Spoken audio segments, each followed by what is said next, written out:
আসসালামু আলাইকুম দর্শক, এখন আপনাদেরকে জানাবো হাতে থাকা সর্বশেষ আপডেটগুলো। শুরুতেই শিরোনাম। খালেদা জিয়ার অবস্থা ক্রিটিক্যাল, দোয়া চেয়েছেন মির্জা ফখরুল। এরপর থাকছে দেশে ফিরছেন প্রধানমন্ত্রী। এরপর জানাবো আওয়ামী লীগের ফেসবুক পেজে ওবায়দুল কাদেরের শুভেচ্ছা বার্তা। আরও থাকছে খালেদা জিয়ার আরোগ্য কামনায় দোয়া মাহফিল করবে বিএনপি। সর্বশেষ জানিয়ে দেব স্বনির্ভর জাতি ও মানবিক রাষ্ট্র গঠন, শেখ হাসিনার নেতৃত্বে আওয়ামী লীগের অর্জন। ছিলেন শিরোনাম, এবার বিস্তারিত। তার আগে ভিডিওতে একটা লাইক কমেন্ট শেয়ার করে সবাইকে দেখার সুযোগ করে দিতে বিশেষভাবে অনুরোধ করছি। খালেদা জিয়ার অবস্থা ক্রিটিক্যাল, দোয়া চেয়েছেন মির্জা ফখরুল। এভারকেয়ার হাসপাতালের গুরুতর অসুস্থ খালেদা জিয়ার অবস্থা ক্রিটিক্যাল উল্লেখ করে দেশবাসীর কাছে দোয়া চেয়েছেন মির্জা ফখরুল ইসলাম আলমগীর। এবার দুপুরে 1:30টায় বিএনপির মহাসচিব এভারকেয়ার হাসপাতালে যান এবং বেগম খালেদা জিয়ার চিকিৎসায় মেডিকেল বোর্ডের সদস্যদের সঙ্গে কথা বলার পর গণমাধ্যমকে এই কথা জানান। মেডিকেল কেয়ার ইউনিটে বিএনপি চেয়ারপারসনের চিকিৎসা চলছে।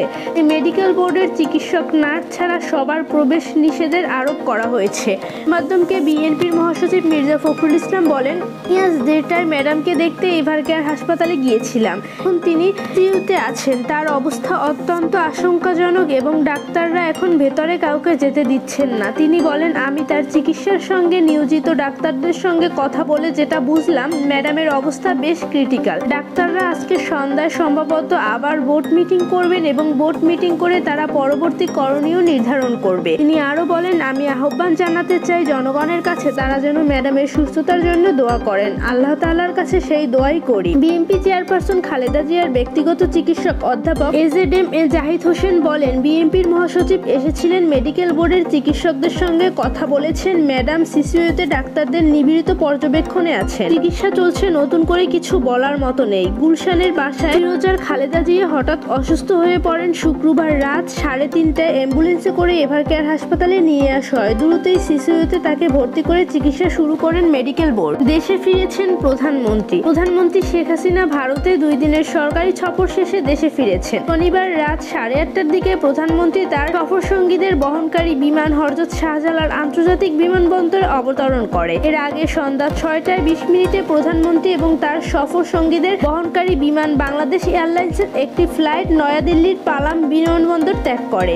নয়াদিল্লি এবং ভিভিআইপি বিমানবন্দর পালায় এয়ারফোর্স স্টেশন ত্যাগ করে ভারতের উচ্চ পর্যায়ের একটি প্রতিনিধি দল এবং ভারতে নিযুক্ত বাংলাদেশ মুস্তাফিজুর রহমান প্রধানমন্ত্রীর বিচার জানান। লোকসভা নির্বাচনের পর বিজেপি নেতৃত্বাধীন জোট টানা তৃতীয়বারের মতো সরকার গঠন করার পর ভারতের কোনো সরকার প্রধানের একটি প্রধান দ্বিপাক্ষিক সফর। তাছাড়া এই সফরটি ছিল 15 দিনের কম সময়ে ভারতের রাজধানীতে শেখ হাসিনার দ্বিতীয় সফর। এর আগে তিনি 9 জুন মোদির শপথ গ্রহণ অনুষ্ঠানে আমন্ত্রিত বিশিষ্ট ব্যক্তিদের মধ্যে ছিলেন। প্রধানমন্ত্রীর এই সফরে ঢাকা ও নয়াদিল্লিতে আজ দুটি প্রতিবেশী দেশের মধ্যে ক্রমবর্ধমান সম্পর্কের আরও সুসংহত করতে 7টি নতুন এবং 3টি নবনয়িত সহ 10টি সমঝোতা সম্মান স্বাক্ষর করেছেন। শুক্রবার বিকেলে 4:45টায় সফর সঙ্গীদের নিয়ে পালাম বিমানবন্দরে পা রাখেন শেখ হাসিনা। এ সময় প্রধানমন্ত্রীকে স্বাগত জানান ভারতের পররাষ্ট্র এবং পরিবেশ প্রতিমন্ত্রী কীর্তিবর্ধন সিং।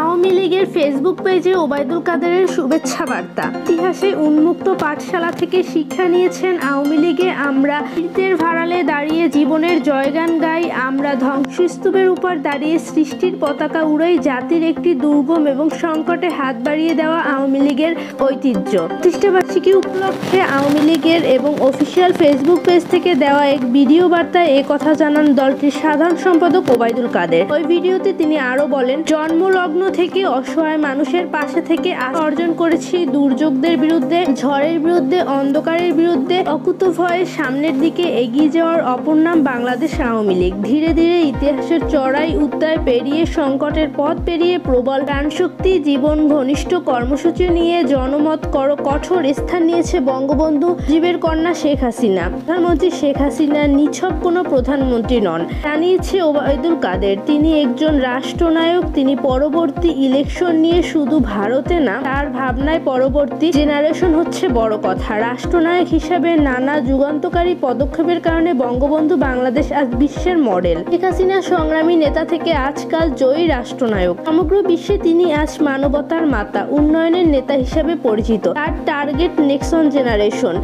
জেনারেশন। তো তিনি গ্রহণ করেছেন 100 বছরের ডেল্টা প্ল্যান। আজ সুদর নেতৃত্বে দেশের অব্যাহত উন্নয়নের অভিযানে আমরা পেয়েছি পদ্মা সেতু, কর্ণফুলী নদীর তলদেশে নির্মিত বঙ্গবন্ধু শেখ হাসিনা রহমান টর্নের। তিনি দেশের স্যাটেলাইটের যুগে প্রবেশ করিয়েছেন, মানুষের স্বপ্নের আকাশের সীমানা পেরিয়ে পৌঁছে দিয়েছেন মহাকাশে। সুনীল সমুদ্র বিজয় থেকে শুরু করে দীর্ঘদিনের সীমান্ত সামান্য সমাধান হয়েছে তারই হাত ধরে। তরুণ প্রজন্মের স্বপ্নের metro rail, Dhaka elevated express, সবাই শেখ হাসিনার অসামান্য অবদান। খালেদা জিয়ার আরোগ্য কামনায় দোয়া মাহফিল করবে বিএনপি। এভারকেয়ার হাসপাতালে গুরুতর অসুস্থ দলের চেয়ারপারসন খালেদা জিয়ার আরোগ্য কামনায় রোববার ঢাকা সহ সারা দেশে মহানগর এবং জেলা সদরে দোয়া ও মাহফিল করবে বিএনপি।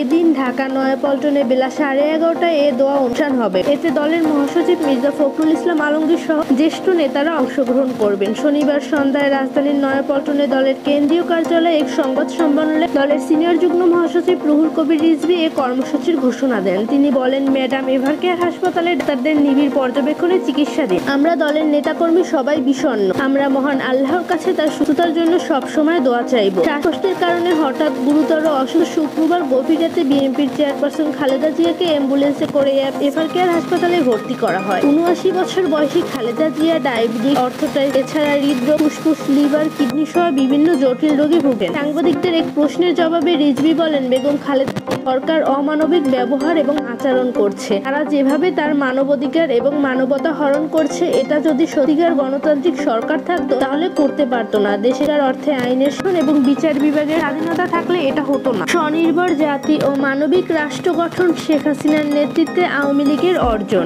জাতির পিতা বঙ্গবন্ধু শেখ মুজিবুর রহমানের হাত ধরে যেসব পরাধীন সুশৃঙ্খল থেকে মুক্ত হয়ে স্বাধীন রাষ্ট্র হিসাবে প্রতিষ্ঠা পেয়েছে বাংলাদেশ, এমনই বঙ্গবন্ধু কন্যা শেখ হাসিনার দূরদর্শী নেতৃত্বে সেই দেশের উন্নয়নশীল ডিজিটাল রাষ্ট্র হিসাবে বিশ্বের বুকে মাথা উঁচু করে দাঁড় করিয়েছে বাংলাদেশ আওয়ামী লীগ। উগ্রবাদের